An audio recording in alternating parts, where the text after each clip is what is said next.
Hello বন্ধুরা, কেমন আছো? আশা করি খুব ভালো আছো।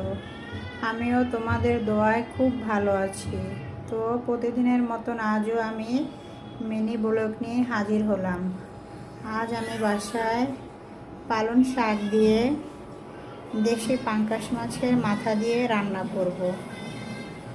আদা রসুন বাটা, আমি এটার সাথে কাঁচামরিচ বাটা নিয়েছি, তো পেঁয়াজ বাটা নিয়েছি। হ্যালো গাইস, আমার তেলটা গরম হয়েছে, তো আমি একটা বিত এখন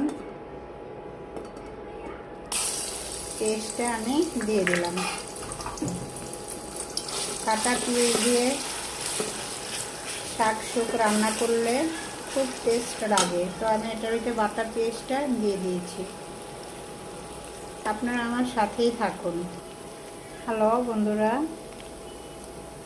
এটা পেস্টটা আমার লাল হয়ে আসছে, তো আমি এটার ভিতরে কিছু লবণ আর আমি ওই যে কাঁচামরিচটা বেটেছিলাম, তো ওই যে কাঁচামরিচের ঝালটা দিয়ে দিতেছি।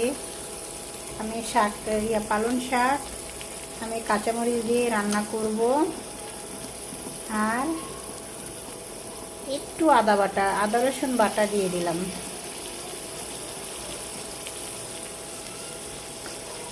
আর আপনার হলুদের গুঁড়ো।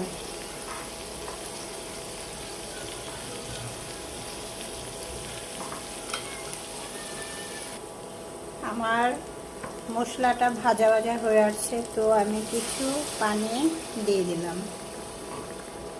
শাকের কালারটা সবুজ সবুজ থাকবে, তো আমি এটা ভিতরে কোনো শুকনো মরিচের গুঁড়ো দিইনি, তো আমার কালারটা সেই আসছে।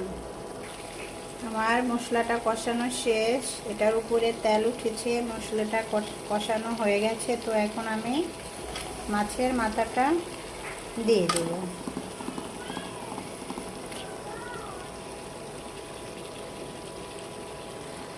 এখন মাথাটা আমি টুকরো করি নিই, কারণ হলো এটা এমনিতেই গলে যাবে। ভালো করে নাড়াচাড়া দিলে কষানো হলে এটা এমনিতেই গলে যাবে, তাই আমি কোনো টুকরো করি নিই, আনামেই রেখেছি। হ্যালো গাইস, দেখুন আমার মাছের কালারটা সেই আসছে।